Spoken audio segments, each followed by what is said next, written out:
صلی اللہ علیہ وسلم۔ قرآن مجید ارشاد فرماتا ہے آگے کہ وَاسْتَعِینُوا بِالصَّبْرِ وَالصَّلَاةِ، صبر اور نماز سے مدد مانگو۔ صبر کا لغوی معنی ہوتا ہے اپنے آپ کو روک لینا، مشکلات آئیں، مصیبتیں آئیں، آزمائشیں آئیں یا نفس کوئی خواہشات کرے تو اپنے آپ کو روکنا، یہ صبر ہے۔ صبر سارے کا سارا اندر کا معاملہ ہے، جو اپنے آپ کو روکنے پہ قادر ہو گیا وہ صابر ہے، اپنے آپ کو روک لے۔ سب سے زیادہ ہمیں نقصان ہماری اپنی خواہشات دیتی ہیں، ہمارا اپنے اوپر ہی قابو نہیں۔ صبر یہ ہے کہ انسان اپنے اوپر کنٹرول کرے، اپنے آپ کو روکے۔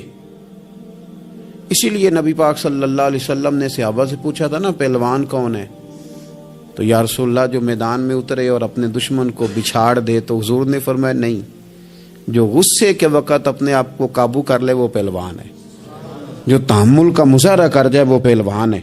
صبر کا معنی ہوتا ہے اپنے آپ کو پہ کنٹرول رکھنا، آپ کو کنٹرول حاصل ہو اپنی خواہشات پر بھی، اپنے جذبات پر بھی، اپنے معاملات پر بھی، آپ اس کو کنٹرول کر سکیں۔ یہی تصوف ہے، یہی طریقت ہے، یہی صوفیاء سبق دیتے ہیں۔ تو فرمایا وَاسْتَعِینُوا بِالصَّبْرِ وَالصَّلَاةِ، صبر اور نماز سے مدد چاہو۔ ایک صبر کرو، دوسرا بندگی کرو، مصلی پہ بیٹھ جاؤ۔ جو تمہاری مدد تمہاری عبادت کرے گی نا، جو مصلی تمہاری مدد کرے گا وہ کوئی اور نہیں کر سکتا۔ مصلی پہ بیٹھو، نماز سے مدد چاہو۔ نبی پاک صلی اللہ علیہ وسلم کا طریقہ کیا ہے کہ اگر آندھی آئی ہے تو حضور نے نماز کی نیت باندھ لی، بارش نہیں ہوتی تو نماز کی نیت باندھ لی، اگر سورج چاند گرہن ہو گیا تو حضور نے نماز کی نیت باندھ لی، حتیٰ کہ کافر ساری رات صفیں سیدھی کراتے رہتے تھے اور رسول پاک ساری رات مصلی بچھا کے نفل ادا فرماتے رہتے تھے۔ نماز سے مدد چاہیں۔ ارشاد فرمایا کہ وَإِنَّهَا لَكَبِيرَةٌ إِلَّا عَلَى الْخَاشِعِينَ، صبر اور نماز سے مدد مانگو، بے شک یہ دونوں چیزیں بھاری ہیں، کام دونوں مشکل ہے، لیکن ڈرنے والوں پر مشکل نہیں۔ جو رب سے ڈرتے ہیں ان کے لیے مشکل ہے۔ اب مجھے اجازت ہونی چاہیے نا، یہ کہہ لینا چاہیے نا کہ کوئی شخص کہے میرا نماز میں دن نہیں لگتا، تو میں اسے کہوں کہ تو رب سے ڈرتا ہی نہیں، اصل میں تو ڈرتا ہی نہیں۔ اگر تو ڈرے تو لفظ ہی نہ ادا کرے، اللہ نے بلایا اور تو آیا ہی نہیں۔ فرمایا یہ وزن ضرور ہے ان دو چیزوں کا، لیکن ڈرنے والوں پر، یہ ڈرنے والے کون ہیں؟ فرمایا الذین یظنون انہم ملاقو ربہم وانہم الیہ راجعون، جو اس بات کا یقین رکھتے ہیں کہ ہم نے اپنے رب سے ملاقات کرنی ہے اور ہمیں اسی کی طرف لوٹ کر جانا ہے۔ جس بندے کو یقین ہونا میں نے رب سے ملنا ہے، میں نے اس سے ملنا ہے، اسی کی طرف جانا ہے، اس کے لیے نہ نماز مشکل ہے نہ صبر مشکل ہے، اس کے لیے دونوں چیزیں آسان ہو جاتی ہیں۔ شرط یہ ہے کہ شوق ہو تیرے اندر رب سے ملاقات کا، تجھے شوق ہو۔ میرے نبی پاک صلی اللہ علیہ وسلم نے فرمایا لوگوں جو رب سے ملنے کا شوق رکھتا ہے نا، اللہ بھی اس سے ملنا پسند کرتا ہے، اور جس کے دل میں شوق ہی نہیں رب سے ملنے کا، تو جو اللہ کی ملاقات پہ یقین رکھتا ہے نا، وہ پھر نماز اور صبر کا عادی ہو جاتا ہے۔ تو ان تین چار چیزوں پر خوب توجہ کریں، خوب توجہ کریں۔ صبر اور نماز خاص چیز ہے۔ حضرت غوث اعظم رضی اللہ تعالیٰ عنہ فرماتے ہیں اگر آزمائشیں نہ ہوتی تو سارے لوگ ہی عابد زاہد ہوتے۔ یہ تو آزمائش آتی ہے، صبر کرنا پڑتا ہے، تو پھر پتہ چلتا ہے کہ عابد زاہد کون ہے۔ آزمائشیں نہ ہوتی تو سارے ہی عابد زاہد ہوتے۔ اللہم صلی علی سیدنا و مولانا محمد معدن الجود والکرم وعلی آلہ وصحبہ وبارک وسلم۔ عزیز دوستو، قرآن مجید نے نبی پاک علیہ السلام کے اخلاق عالیہ کی تعریف کی اور ارشاد فرمایا کہ وَإِنَّكَ لَعَلَىٰ خُلُقٍ عَظِيمٍ، اے محبوب علیہ السلام ہم نے آپ کو خلق عظیم کا مالک بنایا۔ نبی پاک صلی اللہ علیہ وسلم نے جو اخلاق ہمیں عطا فرمائے ہیں نا، وہ کوئی عام سادے سے یا ایسے رویے نہیں ہیں جو کوئی بھی مصلح کسی کو بتا لے بلکہ کائنات میں جو سب سے اچھی عادات اور سب سے اچھے اخلاق تھے وہ رسول کریم علیہ السلام نے ہمیں عطا فرمائے. اور حضور علیہ السلام نے فرمایا میں اخلاق حسنہ کی تکمیل کرنے آیا ہوں. یعنی ساری دنیا جمع ہو کے بھی دوبارہ اتنے اچھے اخلاق کی طرف توجہ دلانے کا دعویٰ نہیں کر سکتی جو اخلاق مدینے والے محبوب نے ہمیں عطا فرمائے. یہ حد ہے، اس سے مزید آگے کوئی بڑھ سکتا؟ وَإِنَّكَ لَعَلَىٰ خُلُقٍ عَظِيمٍ. اور جناب عائشہ صدیقہ رضی اللہ تعالیٰ عنہ اس کی تفسیر میں فرمایا کرتی تھی کان خلقہ القرآن، کہ وہ سارے اخلاق جن کو قرآن بیان کرتا ہے نا وہ سارے حضور نے کر کے دکھائے، وہ سرکار نے ہمیں کر کے دکھائے. ہمارے ہاں لوگ یہ سمجھتے ہیں کہ صرف میٹھا بولنے کا نام اخلاق ہے، حالانکہ اخلاق اعلیٰ حضرت نے خلق کا ترجمہ خو کیا ہے، یعنی عادت. اچھے اخلاق بنیادی طور پہ اچھی عادات کو کہتے ہیں. لوگ سمجھتے ہیں کہ صرف شاید میٹھا بولنے کا نام، یہ بھی اخلاق کا ایک حصہ ہے لیکن ایک حصہ ہے. میٹھا بولنا کل اخلاق نہیں. میٹھا تو آپ کو پتہ ہے لوگ اپنے مطلب کے لیے بھی بولتے ہیں. میٹھا تو لوگ مطلب کے لیے بھی بولتے ہیں. جہاز کا جو عملہ ہوتا ہے ان کی بڑی بڑی تگڑی تنخواہیں ہوتی ہیں، بڑی بڑی. تو ان میں سے جو آدمی 2 لاکھ روپیہ مہینہ لیتا ہے اسے پتہ ہوتا ہے کہ یہ بندہ 15,000 کی ٹکٹ لے کے بیٹھا ہوا ہے، لیکن وہ جتنی مرضی تلخی کرے ان کی ٹریننگ ہوتی ہے کہ تم نے تلخ نہیں بولنا، یہ ٹریننگ ہوتی ہے. بلکہ چلیں اس سے زیادہ کھول کے بات عرض کرتا ہوں. آپ یہ اپنے شہر میں کسی کپڑے والی دکان پہ چلے جائیں تو سیل مین سے کہیں کہ ایک سوٹ دکھائیں تو وہ آپ کو دکھائے گا. نہیں یہ نہیں مجھے پسند تو وہ دوسرا تھان کھول لے گا. یہ بھی نہیں پسند تو وہ سارے کھول کے لے آئے گا. آپ آنے لگیں گے تو کہے گا انکل ذرا ٹھہریے میں نے کچھ پیچھے بھی رکھے ہوئے، وہ بھی کھول کے لائے گا. پھر بھی آپ نے کہہ دیا کہ نہیں تیرے پاس وہ ہے ہی نہیں یار، تو نے میرا وقت ضائع کیا، تو پھر بھی بد اخلاقی نہیں کرتا وہ، بلکہ آپ سے کہتا ہے اگلے ہفتے آئیے گا نیا مال بھی آنا ہے. لیکن جب آپ نیچے اترے سیڑھیوں سے تو اس نے پیچھے سے کہا کہ ایک جوڑا اس نے لینا ہوتا ہے اور نخرہ دیکھو کتنا ہے. تو آپ کا کیا مطلب ہے؟ یہ بندہ اخلاق والا ہے؟ یہ اخلاق، اس نے تو غیبت کی، اس نے ظلم کیا اپنی جان پہ. لوگ سمجھتے ہیں کہ فقط میٹھا بولو، یعنی آپ میٹھے بولتے جائیں باقی جو مرضی کرتے جائیں. اخلاق صرف میٹھا بولنے کا نام نہیں. اخلاق میٹھا بولنے کو نہیں کہتے، اخلاق تو سچ بولنے کو کہتے ہیں. سچ بولنا اور اس سچائی میں پھر مٹھاس پیدا کرنا، پھر اس کا نام حسن اخلاق ہے. سچ بولنے کا نام اخلاق ہے، خودداری کا نام اخلاق ہے، عزت نفس کا نام اخلاق ہے. عزیز دوستو، دیانتداری کا نام اخلاق ہے. نبی کریم صلی اللہ علیہ وسلم نے نا ہمیں بلند اخلاق سکھائے، بلند اخلاق. آج جن چیزوں کی بہت زیادہ ضرورت ہے ان میں سے ایک چیز ہے خودداری، عزت نفس. یہ دولت بے بہا ہے. حضرت حکیم بن حزام رضی اللہ تعالیٰ عنہ فرماتے ہیں کہ ہم کچھ لوگ نبی پاک صلی اللہ علیہ وسلم کی بارگاہ میں حاضر ہوئے تھے. حضرت عبد الرحمن ابن عوف بھی ان میں شامل تھے. ہم جب حاضر، یہ سیاستہ کی روایت ہے، کہتے ہیں جب ہم حاضر خدمت ہوئے تو حضور نے فرمایا میرے ہاتھ پہ بیعت کرو. تو ہم نے اس کی حضور ہم تو پہلے بیعت کر چکے، بیعت اسلام تو ہو چکی. حضور نے دوبارہ فرمایا بیعت کرو. ایک صحابی نے پھر عرض کی حضور بیعت کر چکے ہیں. تو حضور نے فرمایا دوبارہ بیعت کرو، اور اس بات پر بیعت کرو کہ کسی دنیا دار کے آگے ہاتھ نہیں پھیلاؤ گے. کسی دنیا دار کے سامنے، ایک ہے اللہ والوں سے مانگنا، اللہ والوں کی مدد تو عین اللہ کی مدد ہوتی ہے، دنیا داروں سے مانگنا، اور ایک ہے دین کے لیے کسی کو توجہ دلانا، اس کا بھی معنی اور ہے. لیکن اپنی ذات کے لیے مانگنا، لالچ کرنا، لوگوں کی جیبوں کو دیکھنا. ہمارے نوجوان سہارے تلاش کرتے پھرتے ہیں. وہ میری لندن والی پھوپھی مہربان ہو جائے تو میرا کام بن جائے گا، کبھی میرا امریکہ والا ماموں مجھے لے جائے تو میں بچ گیا. سہارے ڈھونڈتے پھرتے ہیں، سہارے کمزور لوگ ڈھونڈتے.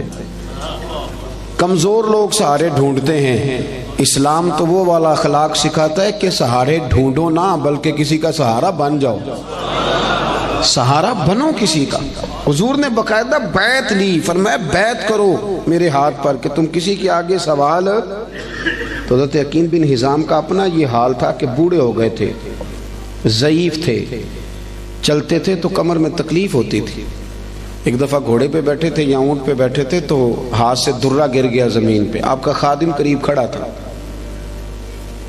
بڑی مشکل سے گھوڑے سے اترے، وہ درہ اٹھایا، دوبارہ بیٹھنے لگے تو تکلیف ہوئی، 2-3 دفعہ کوشش کر کے بیٹھ گئے تو خادم کہنے لگا حضور مجھے حکم دے دیتے میں پکڑا دیتا۔ فرمانے لگے کیسے تمہیں کہہ دیتا؟ میں نے اپنے محبوب سے وعدہ کیا ہے کہ زندگی میں کسی دنیا دار سے سوال نہیں کروں۔ یہ کمزور لوگ ہوتے ہیں میرے بھائی۔ غیرت، اقبال نے کہا، اقبال کہنے لگے غیرت ہے بڑی چیز جہانے تگ و دو میں، غیرت مند بن، تو کسی کے سامنے ہاتھ پھیلاتا ہے۔ غیرت ہے بڑی چیز جہانے تگ و دو میں، پہناتی ہے یہ فقر کو تاج سردارا۔ فرمایا فقیر اگر سرداری والا تاج پہننا چاہتے ہیں نا تو پھر وہ ہاتھ پھیلانا چھوڑ دیں۔ مسند امام احمد بن حنبل کی حدیث کے 2 جملے ان کو رٹ کے یاد کر لینا آپ نے۔ ایک شخص نے عرض کیا تھا یا رسول اللہ صلی اللہ علیہ وسلم ذلت کیا ہے؟ تو نبی پاک علیہ السلام نے فرمایا اگر تو لالچ کرے گا تو ذلیل ہو جائے گا، لالچ کرے گا تو ذلیل ہو جائے گا۔ عرض کی حضور پھر عزت کیا ہے؟ تو محبوب فرمانے لگے جو رب نے تجھے دیا ہے نا اس پہ راضی ہو جا، اللہ تجھے عزت عطا کر دے گا۔ خوددار بنے۔ قرآن پاک نے نا تعریف کی ہے اصحاب صفہ کی، قرآن کہتا ہے لا یسألون الناس الحافا، وہ کسی سے لپٹ لپٹ کر سوال نہیں کرتے، پیٹوں پہ پتھر باندھے ہوئے کئی دنوں سے روٹی نہیں کھائی، پر کسی سے لپٹ لپٹ کر سوال، وہ خودداری والے لوگ، عزت نفس والے، وہ ہاتھ نہیں پھیلاتے، وہ ان کا یہ رویہ نہیں ہے کہ کوئی آئے گا تو مجھے دے جائے گا۔ خواجہ حسن بصری رحمۃ اللہ علیہ کے پاس ایک نوجوان آیا تو آگے کہنے لگا حضرت جی مجھے سمجھ لگ گئی آج کے بعد میں نے کام کوئی نہیں کرنا، اب میں گھر بیٹھوں گا اللہ روزی دے گا۔ آپ فرمانے لگے جی وہ کیا سمجھ لگ گئی ہے؟ کہنے لگا میں نے آج عجیب بات دیکھی ہے، میں جنگل میں گیا ہوا تھا، ایک شیر آیا ہے، اس نے ایک بکرے کا شکار کیا، کچھ اس نے کھایا ہے، پھر اس نے باقی کا اپنے پنجوں میں پکڑا ہے، پہاڑی کے اوپر چڑھ گیا، وہاں ایک نابینا لومڑی بیٹھی تھی، باقی کا اس نے اسے کھلایا ہے۔ تو مجھے مسئلے کی سمجھ آ گئی ہے کہ جو اللہ لومڑی کے لیے بندوبست کر سکتا ہے میرے لیے بھی کرے گا، لہذا اب کام نہیں کرنا۔ تو خواجہ حسن بصری فرمانے لگے سبحان اللہ کیا تیری سوچ ہے، تو نے 2 کردار دیکھے، ایک لومڑی دیکھی ایک شیر دیکھا، او خدا کے بندے تو نے لومڑی بننے کا فیصلہ کیا، شیر بننے کا کیوں نہیں کیا؟ تو شیر بننا، شکار مار، کھا بھی اور کھلا بھی، کھا بھی اور کھلا بھی۔ پڑھے نا ابن ماجہ شریف، ایک صحابی حاضر خدمت ہوئے، عرض کی حضور کچھ دیجئے۔ یہ نوجوان میری بات پہ خاص توجہ کریں۔ اب وہ اقبال کہا کرتے تھے لہو مجھ کو رلاتی ہے جوانوں کی تن آسانی، کہتے ہیں آرام پسند ہے، کہتے کرنا کچھ نہ پڑے، کچھ شارٹ کٹ رستہ ملے۔ بلکہ ہمارے بچے تو اب خواب دیکھتے ہیں کہ سویرے میں اٹھوں تو میرے نا بستر کے نیچے ایک توڑا پیسوں کا پڑا ہوا ہوگا، یا میری موٹر سائیکل سے بس ٹکرائے کچھ ہے، میں اٹھاؤں تو نیچے ہیرے ہی ہیرے ہوں۔ یہ خواب ہے، تو خواب ہی ہوتے ہیں، ان کو تعبیر کرنے کے لیے محنت کرنی پڑتی، محنت کریں، جد و جہد کریں، خواب نہیں دیکھیں۔ ہمارے ہاں مزاج ہی نہیں، توجہ ہی نہیں۔ ابن ماجہ کی حدیث، ایک شخص نے آ کے عرض کیا تھا یا رسول اللہ کچھ دیجئے، اور کہاں سے اس نے مانگا؟ اس بارگاہ سے کہ جہاں سے قطرے بھی ملے تو دریا بن جایا کرتا ہے۔ اعلیٰ حضرت فرماتے ہیں میرے کریم سے گر قطرہ کسی نے مانگا دریا بہا دیے ہیں۔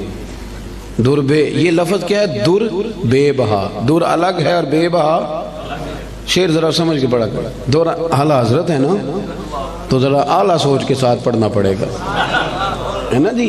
ہمارے نعت خاں کچے پکے شیر پڑھ دیتے، ہم یہاں سے پڑھیں وہ مدینے سنیں، سبحان اللہ۔ تو ماموں کانجن سے پڑھیں تو حضور سنتے ہیں، تو اگر فیصل آباد سے پڑھیں تو یہ کیا شیر ہوا؟ اعلیٰ حضرت کا شعر ہی اور ہے۔ اعلیٰ حضرت کا شعر یہ نہیں ہے کہ ہم یہاں سے پڑھیں وہ مدینے سنیں، بلکہ اعلیٰ حضرت کا شعر ہے کہ دور و نزدیک کے سننے والے وہ کان، دور سے بھی اور نزدیک سے سننے والے ایک یہ کان ہے تو ایک کان ہوتی ہے نمک کی کان، سونے کی کان، جس میں سے کچھ خزانے نکلتے ہیں. تو اعلیٰ حضرت فرماتے ہیں دور و نزدیک کے سننے والے وہ کان، کان لالے کرامت پہ لاکھوں سلام. حضور کے جو کان ہے نا وہ کرامت کی کان ہے، وہ وہاں سے کرامت کے لال نکلتے ہیں. فاضل بریلوی کا شعر تو پھر وہ بہت ساری تفسیریں کرتا ہے نا، بار وقت نہیں کہ میں اس طرف جاؤں، مضمون پہ رہنا چاہتا ہوں. مانگا اس نے کچھ آ کے تو نبی پاک صلی اللہ علیہ وسلم نے نا، حضور سب کو دیتے تھے اور بے بہا دیتے تھے، اور جو ایک دفعہ حضور سے مانگتا تھا کہیں اور جانے کی ضرورت ہی نہیں پڑتی تھی. لیکن اس صحابی سے، نوجوان سے نبی پاک نے فرمایا تیرے پاس کوئی شے نہیں، تو مانگنے آیا ہے. تو اس نے عرض کی یا رسول اللہ میرے گھر میں نا ایک کمبل ہے اوڑھنے کا اور ایک پیالہ ہے پانی پینے کا. صحیح بتانا اتنا غریب کوئی اس محفل میں ہے جس کے گھر میں ایک ہی کمبل اور ایک ہی پیالہ ہو؟ بولتے کیوں نہیں آپ؟ ناراض ہیں؟ چلو نہ ہی کر دیں. کوئی ایسا غریب ہے؟ لیکن آپ ہر تیسرے آدمی سے پوچھیں حال کیا تو وہ رو پڑے گا، کہے گا سب سے غریب میں ہی نہیں. ہر تیسرا بندہ غریب ہے، پریشان ہے. اتنا بھی کوئی غریب ہوگا کہ ایک پیالہ پانی پینے کا اور ایک کمبل اوڑھنے کا؟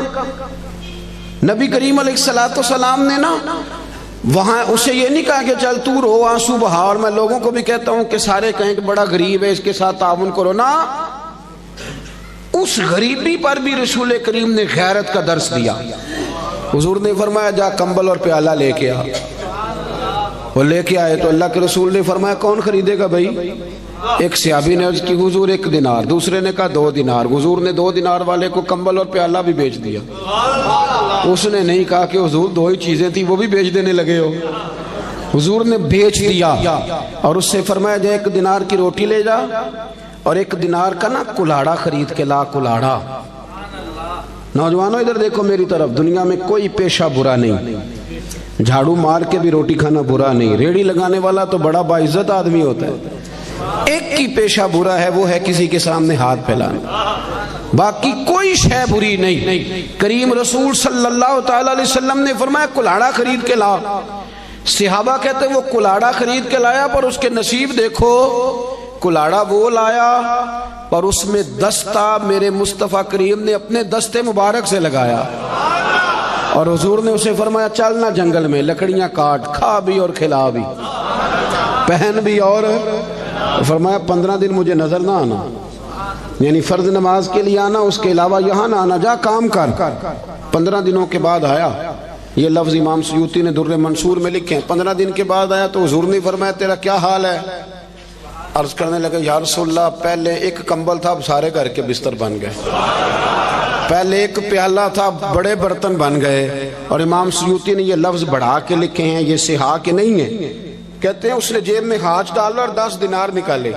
عرض کرنے لگا حضور یہ رکھ لیں، مسجد اور مدرسے کے کام آ جائیں گے، یہ میری طرف سے نذرانہ. علامہ اقبال تھے یورپ میں، تو ان کے بیٹے نے خط لکھا کہ ابا جی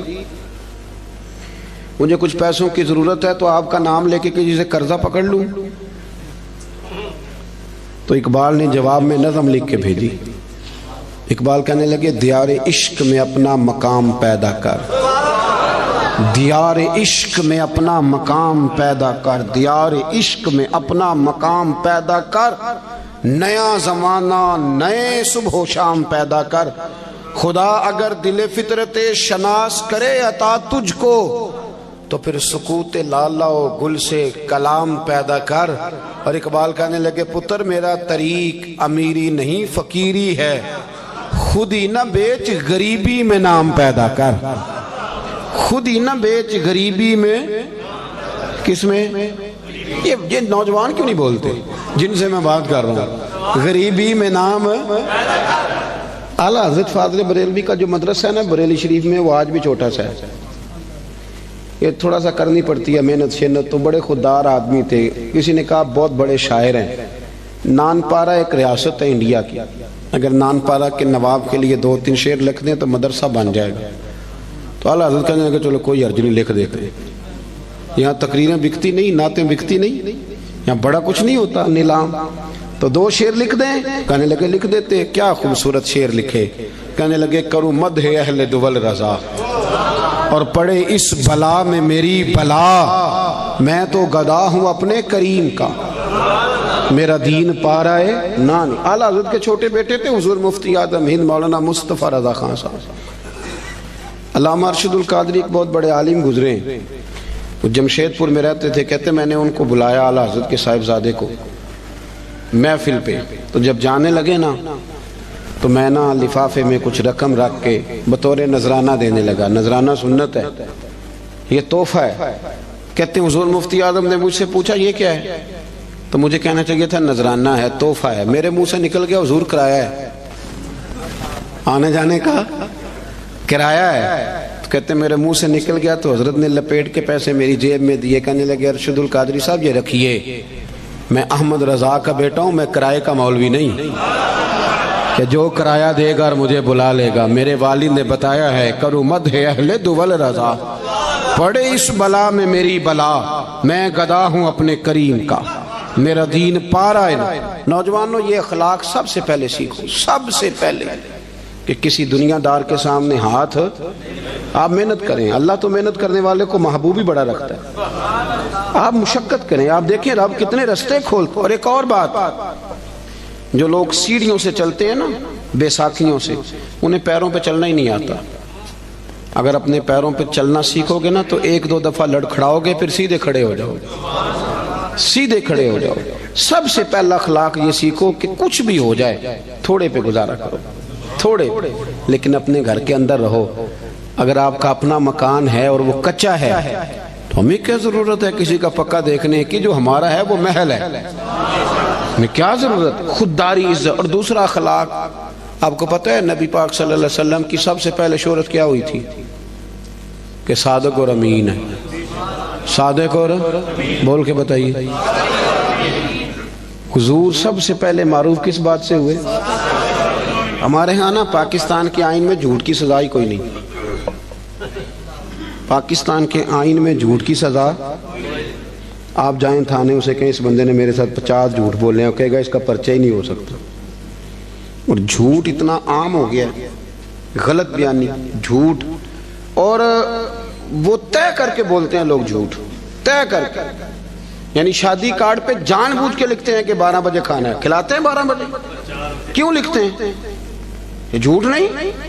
کیوں آپ نے جھوٹ لکھا؟ پھر اس کے ساتھ آپ نے انشاءاللہ کا جملہ بھی استعمال کیا، کیا ضرورت تھی اس کی؟ اتنا جھوٹ۔ ایک بچہ مجھے کہنے لگا حضرت صاحب میری اماں سے کہہ دیں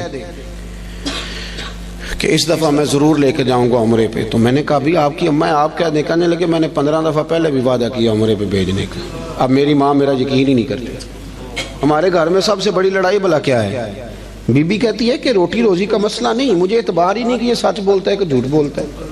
ہم نے اعتبار ضائع کر لیا، اعتبار ضائع ہو گیا، لوگ یقین کرنے کو تیار نہیں۔ وہ حضور کا اخلاق جس سے میرے رسول پاک نے آغاز فرمایا، جس سے حضور کی تعریف ہوئی، سچ بول۔ پڑھے نا ابو داؤد شریف، ایک صحابی نے کہا تھا یا رسول اللہ مومن بزدل ہوتا ہے؟ حضور فرمانے لگے ہو جاتا ہے کبھی کبھی۔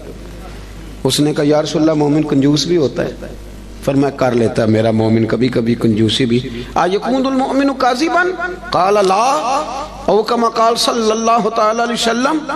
اس شخص نے عرض کی یا رسول اللہ کیا آپ کا کلمہ پڑھنے والا جھوٹ بھی بولتا ہے؟ تو میرے محبوب فرمانے لگے مومن سارا کچھ ہو سکتا ہے، جھوٹا نہیں ہوتا۔ سچے نبی کے ماننے والے جھوٹ بولتے، بددیانتی کا مظاہرہ کرتے، تو اتنا جھوٹ بولا۔ اور سنیں ترمذی شریف، جاگ رہے ہیں آپ لوگ؟ حضور نے فرمایا تو سچ بول کے تجارت کر۔ اچھا یہاں بھی ایک بات کر دوں، لوگ کہتے ہیں جھوٹ کے بغیر کام نہیں چلتا۔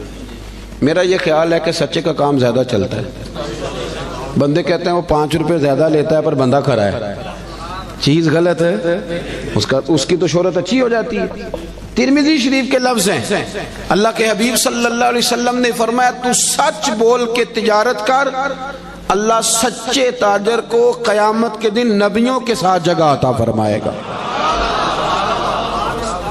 لیکن لوگ جھوٹ بولتے ہیں اور بڑا تگڑا کر کے بولتے ہیں، بددیانتی کرتے ہیں، اور چھوٹی چھوٹی سی، یعنی کبھی کبھی نا شرم آتی ہے جب بڑے ذمہ دار ادارے کا آدمی 200 روپیہ رشوت لیتا ہے نا، تو شرم آتی ہے کہ یار اس کو ڈسکس بھی کریں گے اب ہم، یعنی اتنا نیچے اتر جائیں گے، حد ہوتی ہے کوئی کسی چیز کی، اتنا نیچے اتر کے ہم بددیانتی کریں گے۔ آپ کو پتہ ہے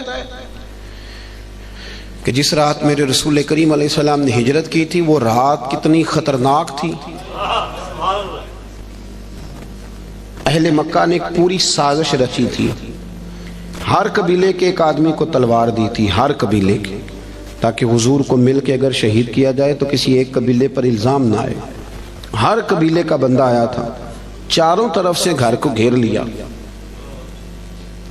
وہ طے کر کے آئے تھے کہ معاذ اللہ ثم معاذ اللہ حضور کو شہید کریں گے، وہ شہید کر رہے ہیں۔ توجہ ہے میری بات پر؟ اور سرکار حضرت مولا علی شیر خدا سے فرما رہے ہیں کہ تو میرے بستر پہ لیٹ جا،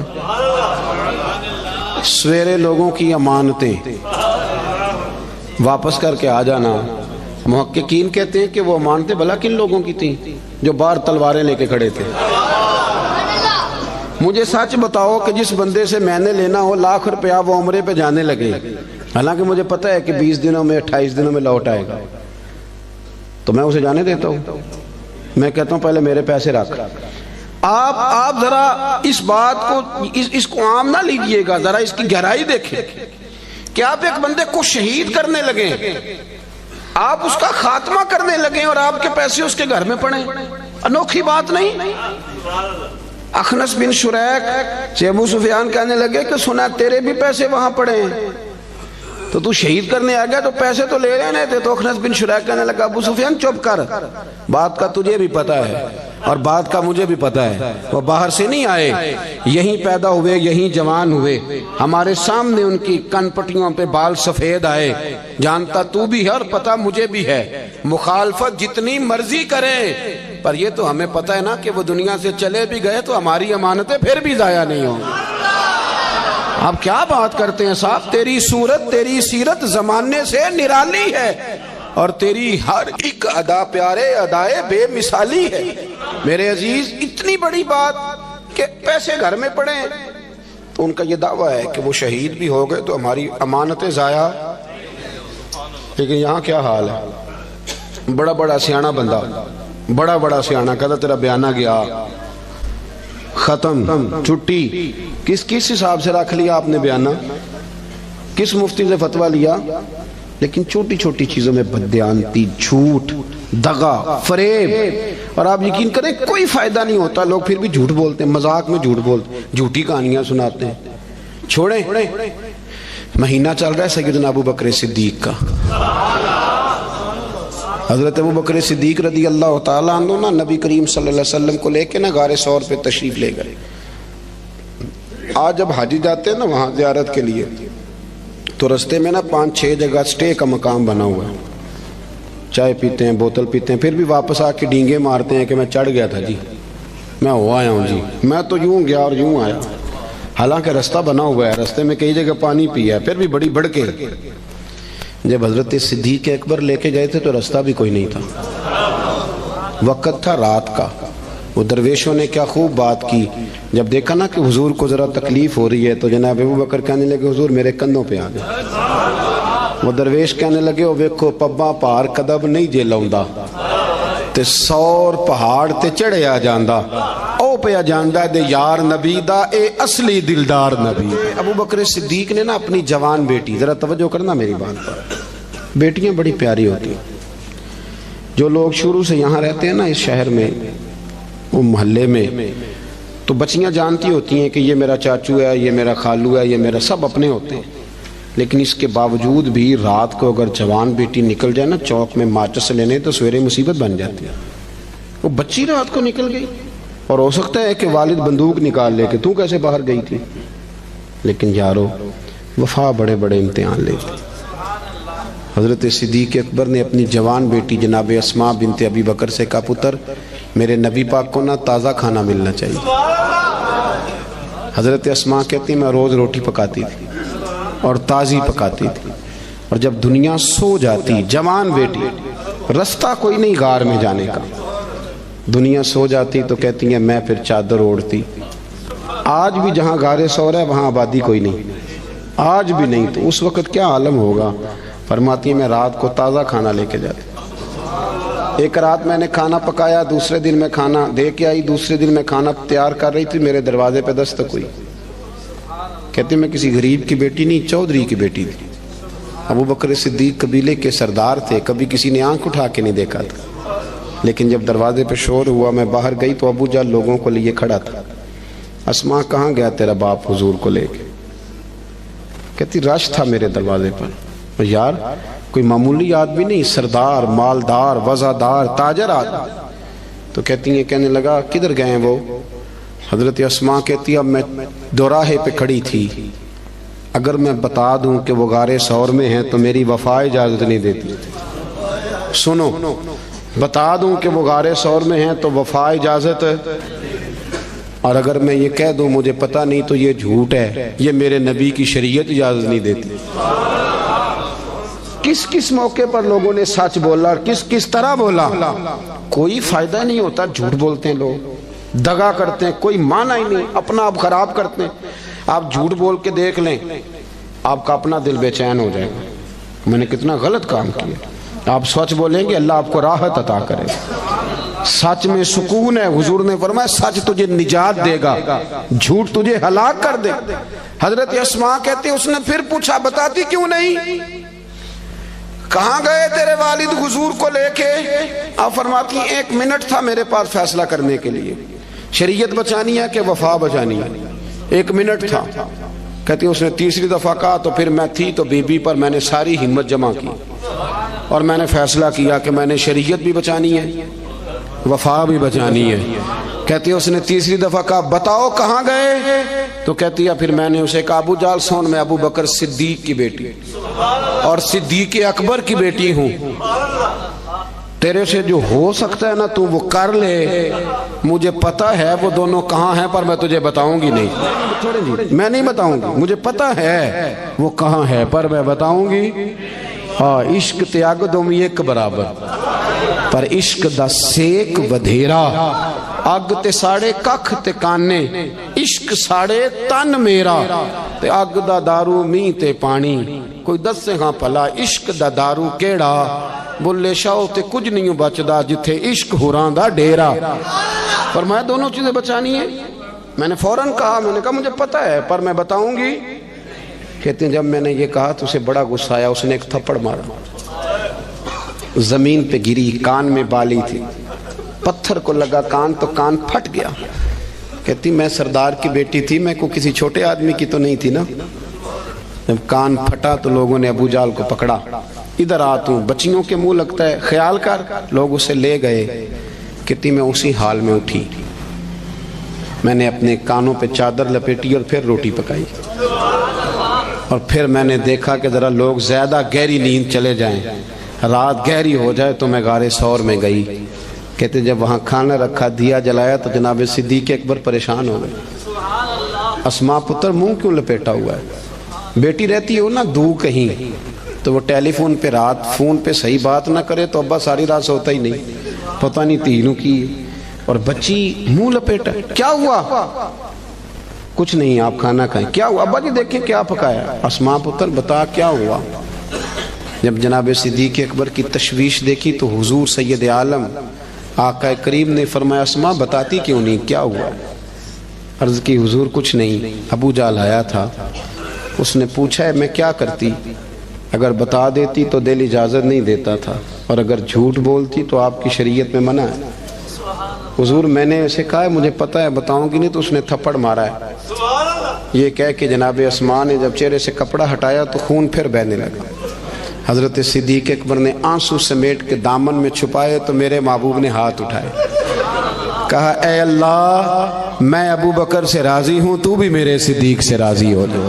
میرے عزیزو ہم تو نا بلا وجہ کا جھوٹ، بلا. حضرت معروف کرخی رحمت اللہ تعالی علیہ، بغداد کے لوگ آپ کے پاس آئے، کہنے لگے حضور دعا کر دیں بغداد میں بارش نہیں ہوتی. تو آپ فرمانے لگے یہ جو میرے سامنے کریانے والا ہے نا، یہ جو دال بیچتا ہے، شکر بیچتا ہے، گڑ بیچتا ہے، اس سے دعا کراؤ بارش ہو جائے گی. لوگ کہنے لگے حضرت صاحب وہ تو ہمارے ساتھ ہی نماز پڑھتا ہے، سارا کچھ ہے، ہم جانتے ہیں. فرمایا اس سے دعا کراؤ بارش ہو جائے گی. لوگ کہتے ہیں جا کے اسے کہا میاں دعا کر دو، کہنے لگا حضرت صاحب سے کراؤ، تو کہنے لگی انہوں نے ہی تو بھیجا ہے۔ اچھا انہوں نے بھیجا ہے؟ ہاتھ اٹھا دیے، یا اللہ تیرے بندے کہتے ہیں تیرے بندے نے بھیجا ہے، مہربانی کار بندوں پہ رحم فرما۔ ابھی دعا پوری بھی نہیں ہوئی کہ رب کریم نے بارش عطا کر دی۔ لوگ چلے گئے، کچھ جو اہل دل تھے وہ دوڑے ہوئے حضرت معروف کرخی کے پاس آئے، عرض کی حضور یہ کوئی علیحدہ نمازیں پڑھتا ہے واپس آ کے، الگ نمازیں پڑھتا ہے؟ تو آپ فرمانے لگے نہیں اتنی پڑھتا ہے جتنی تم پڑھتے ہو، سنت شریعت کا پابند ہے، داڑھی رکھی ہوئی ہے، 5 وقت مسجد آتے ہو، تو حضور پھر اتنی قبولیت؟ آپ فرمانے لگے 35 سال ہو گئے میرے سامنے دکان کرتا ہے، یہ سودا پورا تولتا ہے اور گاہکوں کے ساتھ سچ بولتا ہے۔ تو جو بندہ 35 سال سے سچ بولے، اللہ کی نافرمانی نہ کرے، وہ بھی جب ہاتھ اٹھائے تو عرش کا مالک فوراً دعائیں قبول فرمائے۔ ایک تیسری بات یہ سنیں کہ حضور کا اخلاق یہ ہے کہ زندگی کا کوئی لمحہ ضائع نہیں کرنا، بے مقصد وقت نہ گزارے کبھی بھی۔ سرکار نے نا لوگوں کو ایک مقصد دیا، اس مقصد پہ چل نکلے۔ حضرت بلال کا بھی مقصد تھا، حضرت عمر فاروق کا بھی ایک، حضرت خالد بن ولید کا بھی ایک۔ میری بات کی سمجھ آ رہی ہے؟ کوئی زندگی میں نا کوئی مقصد بنائے، اور اگر اللہ دے توفیق تو پھر میرے نبی کریم کے دین کی خدمت کو بھی مقصد بنائے۔ پتہ میں آپ کو عرض کروں، کسی بندے کو لو لگ جائے نا کہ میری 4 بہنیں جوان ہیں، میرا ابا بوڑھا ہو گیا ہے، تو 4 بہنیں اس سے چھوٹی ہوں تو پردیس چلا جاتا ہے اور کہتا ہے پہلے ان 4 کی شادی کروں گا پھر اپنی کروں گا۔ کرتے ہیں کہ نہیں ایسے لوگ؟ کرتے ہیں نا۔ لو لگ گئی ہے نا کہ میں نے اپنے گھر کو چلانا ہے، کسی کو گھر چلانے کی لو لگ گئی، کسی کو مکان بنانے کی، کسی کو بہنیں بیانے کی، کسی کو ماں باپ کو حج کرانے کی۔ کچھ ایسا بھی ہونا چاہیے کہ دین آگے پھیلانے کی بھی لو لگ جائے۔ ہم نے نا بحث سمجھ لیا ہے کہ دین بس بحث کرنے آیا ہے، 1 ربیع الاول سے 12 ربیع الاول تک بحث کرو کہ میلاد منانا چاہیے کہ نہیں، اور ٹکا کے کرو۔ اور جن کی 7 نسلیں میلاد مناتی آ رہی ہیں اور سارے منا، وہ بھی پوچھتے ہیں ہر سال ہی کہ جائز ہے کہ ناجائز ہے۔ میں کہتا ہوں اب بس کریں، اب کتنا کو پوچھنا ہے، اب عمل کا رستہ اختیار کریں۔ اب اور میں نے اس دفعہ دوستوں سے کہا تھا کہ میرا دل کرتا ہے اب یہ نہ پوچھو میلاد منانا چاہیے کہ نہیں، اب میرا یہ دل کرتا ہے کہ ہم سے یہ پوچھیں کہ میلاد کی جھنڈیاں وضو کر کے لگانی چاہیے کہ بغیر وضو کے بھی لگ جاتی ہیں۔ اب ساری زندگی یہیں اڑے رہنا ہے، آگے بھی تو بڑھو نا تھوڑا سا۔ دین کے لیے نا جد و جہد نہیں، شوق نہیں، بلکہ بہانے بازی ہے، فلانا لڑتا ہے، فلانا ایسے کرتا ہے، فلانا۔ چھوڑیں آپ نے عمل کب کیا ہے؟ دین کو تھوڑا سا مقصود بنائیں، کوئی ایک لائق سا بچہ نکال کے نا اسے دین کا عالم بنائیں، کچھ تھوڑا سا نا دینی چیزوں کو پڑھیں، کچھ لوگوں کو پڑھنے کی رغبت دیں۔ ہمارے ہاں نا وہ کسی ایک مدرسے کا کوئی استاد، اس کی فوٹو چھپ جائے نا اس نے بڑا مارا ہے اور بچے کے کمر پہ نشان پڑ گئے تو فوٹو اچھی چلتی ہے سوشل میڈیا پہ 4 دن۔ مجھے بھی ایک نے لا کے دکھائی، کہنے لگے مولوی صاحب مار مار کے دیکھو کی حال کیتا ہے۔ میں نے اسے کہا کہ کتنے مدرسے ہیں پاکستان میں؟ مدرسوں کی تعداد ہزاروں میں، تو یہ ایک بندہ آپ کو ایسا نکلا ہے تو آپ نے ادھم مچا دیا ہے۔ اس نے غلط کیا، اسے ایسا نہیں کرنا چاہیے تھا، پر آپ میرے ساتھ چلے، میں بتاتا ہوں یونیورسٹیوں میں کیا کیا خرابیاں ہیں، کالجوں میں کیا خرابیاں ہیں۔ آپ حیران ہوں گے کہ نشہ سب سے زیادہ یونیورسٹیوں اور کالجوں میں بکتا ہے۔ آپ نے کبھی دیکھا ہے کوئی مولوی ہائی لائٹ کرتا ہو کہ یونیورسٹیوں میں یہ کچھ ہو رہا ہے؟ کبھی دیکھا آپ نے؟ نہیں کرتے، اس لیے کہ ہم سمجھتے ہیں وطن ہمارا اپنا ہے اور یونیورسٹیاں ہماری اپنی ہیں، پڑھنے والے بچے ہمارے۔ ہم مدارس کے بچوں کو اپنا کیوں نہیں سمجھتے؟ مسجد کو اپنا کیوں نہیں سمجھتے؟ یہ بھی ایک ادارہ ہے، یہ بڑا کچھ ہمیں دیتا ہے، بڑا کچھ۔ لوگ کہتے ہیں مولوی کچھ نہیں کر رہے، تو میں کہتا ہوں کبھی ایسا ہوا ہے کہ تراویحاں کسی مسجد میں رہ گئی ہوں کہ حافظ نہیں ملا؟ بتائیں کبھی ہوا ہے؟ اس مسجد میں آج جمعہ نہیں ہوا جی، مولوی کوئی نہیں ملا۔ تو مدارس کچھ کر رہے ہیں تو اتنا بڑا انقلاب آیا ہوا ہے۔ ہر شعبے کے لیے آپ کو بندہ ملتا ہے۔ اپنا دین کو مقصد بنائیں، اور کچھ نہ کر سکیں تو کم از کم دینی لوگوں کی حوصلہ شکنی نہ کریں۔ ایسے کوئی بندہ پگڑی باندھ کے آ جائے تو اسے کہہ دے کہ تو اچھا لگ رہا ہے، ویسے ایک میرا دل کر رہا ہے بات کر دوں، وہ بھی میں کر ہی دیتا ہوں۔ آپ نا بیوٹی پارلر سے تیار ہو کے ہیں تو لوگ کہیں گے سونے لگ رہے ہیں، یہی کہیں گے.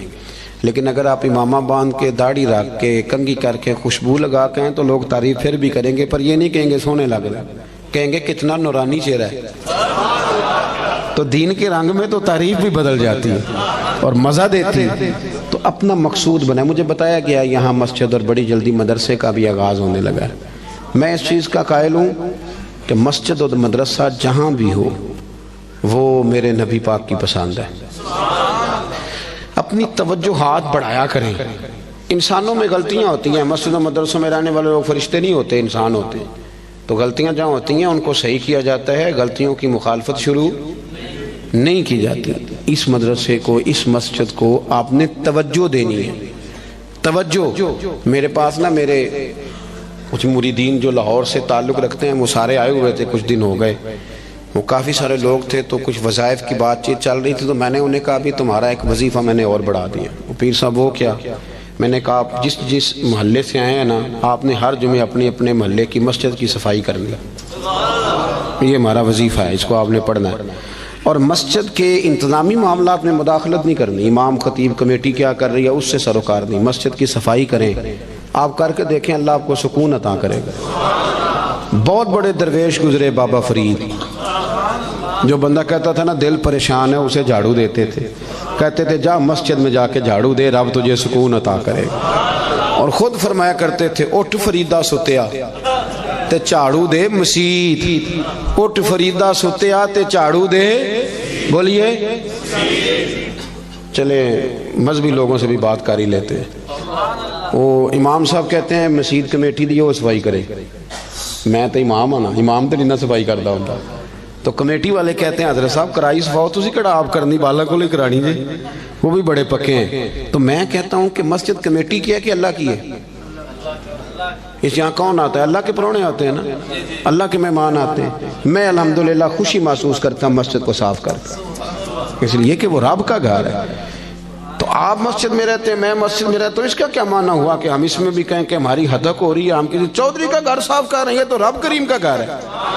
آپ کیوں ایسی کچی؟ اٹھ فریدہ ستیا جھاڑو دے مسیت، اور تو ستا رب جاگدا تیری ڈاڈے نال پرید. اٹھ فریدہ ستیا، داڑھی آ گیا پور، اگا نیڑے آ گیا پچھا رہ گیا دور. اٹھ فریدہ ستیا تے خلقت ویکھن جا، متے کوئی مل جائی بخشیا تے تم ہی بخشیا جا. ایک بات یہ عرض کی کہ خودداری پیدا کرے، اعلیٰ اخلاق ہے. اور دوسری گزارش یہ کی کہ سچ بولیں، دیانتداری کم. اور تیسرا اپنا کوئی مقصد بنائیں، ایک منٹ بھی زندگی کا ضائع نہ کرے. اور اگر دین مقصد بن گیا تو پھر تو دین بھی مل گیا، دنیا بھی مل گئی. جو میں کہہ سکا دعا کرتا ہوں اللہ اسے قبول فرما لے. چڑھ دے سورج ڈھل دے ویکھے، بجھے دیوے بل دے ویکھے. چڑھ دے سورج ڈھل دے ویکھے.